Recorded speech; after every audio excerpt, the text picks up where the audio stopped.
بھارت نے اپنا کالا چہرہ دوبارہ کلگام ضلع کشمیر کے اندر دکھانا شروع کیا ہے۔ آج پھر ایک انکاؤنٹر کر کے 2 کشمیری نوجوانوں کو شہید کر دیا۔ آپ کو بتا دیں کہ دونوں نوجوانوں کو یہ کہا گیا کہ وہ سرنڈر کر دیں۔ انکاؤنٹر کرنے سے چند گھنٹے قبل کلگام ضلع کے لوگ اکٹھے ہو کر بھارتی فوج اور ان کی لوکل پولیس کو بتایا کہ یہ دونوں نوجوان دہشت گرد نہیں ہیں، کسی تنظیم سے ان کا تعلق نہیں ہے، لیکن بھارت کی فوج نے ماننے سے انکار کر دیا۔ ان دونوں نوجوانوں کو انکاؤنٹر کرنے کے لیے جب تیاری پکڑی تو لوکل نے بھارتی فوج اور ان کی لوکل پولیس پر پتھراؤ شروع کر دیا۔ بہرحال بھارت کی فوج نے ان لوگوں کے گھر بھی جلانا شروع کر دیے۔ بھارت کی فوج اور پولیس نے اپنے آپ کو مختلف دستوں میں بانٹ لیا اور پھر جگہ جگہ تلاشی کرنا شروع کر دی۔ بہرحال اس تلاشی کے دوران بہت سے گھروں کی چاردیواری پامال کی گئی، لوگوں کے گھروں کو آگ لگائی گئی اور ان کے نوجوانوں پر تشدد کیا گیا۔ اس کلگام انکاؤنٹر کے اندر 2 کشمیری نوجوان شہید ہو گئے۔ رپورٹس کے مطابق یہ دونوں نوجوان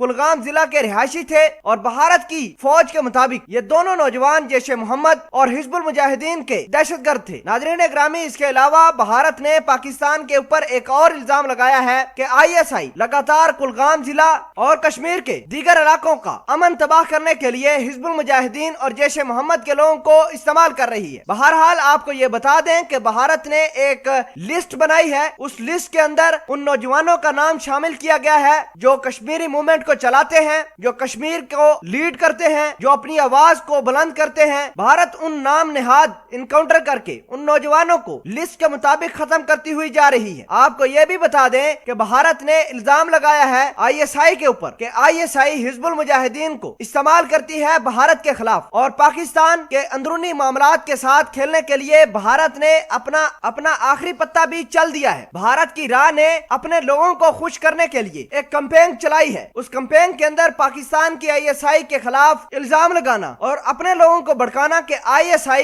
دنیا جہان کے اندر برا نام کما چکی ہے۔ بہرحال جو لیٹسٹ الزام بھارت کی راہ نے پاکستان کی خفیہ ایجنسی پر لگایا ہے وہ یہ کہ حزب المجاہدین کا کمانڈر سید صلاح الدین ISI کے پاس ہوتا ہے۔ اب ISI نے سید صلاح الدین کو نقصان پہنچا کر ہسپتال میں ایڈمٹ کرا دیا ہے اور سید صلاح الدین کے جو ٹریننگ سینٹر ہے اس کو ختم کرنے کے لیے ISI نے چال بننا شروع کر دیا ہے۔ یہ تمام کی تمام بکواسیات ہے بھارتی فوج، بھارتی راہ اور ان کی دیگر انٹیلیجنس ایجنسیوں کے حوالے سے۔ صرف اور صرف اپنے لوگوں کا دھیان بھٹکانے کے لیے انہوں نے اس طرح کی باتیں کی ہیں۔ آپ کو میں کلیئر کرتا جاؤں اور جتنے بھی ہمارے بھارتی ویور ہیں ان کو یہ بتاتا جاؤں کہ پاکستان کے اندر کسی قسم کا کوئی سید صلاح الدین نہیں پایا جاتا۔ پاکستان کے اندر کسی قسم کا حزب المجاہدین یا جیش محمد نہیں پایا جاتا۔ اگر پایا جاتا ہے تو اپنی بھارت کی فوج سے پوچھو کہ کیوں اپنے لوگوں کو غلط گائیڈ کر رہی ہے، اپنے ہی فوجیوں کو بلی کا بکرا بنائی جا رہی ہے۔ ہم آپ سے گزارش کرتے ہیں کہ خدا را اپنی آنکھیں کھولیں۔ بھارت کی فوج غلط طریقوں سے اپنے لوگوں کو گائیڈ کر کے اپنے بارڈر کے حالات دوسروں سے چھپا رہی ہے۔ لداخ کے اندر، نیپال کے اندر اور LOC کے اوپر جو کچھ ہوا،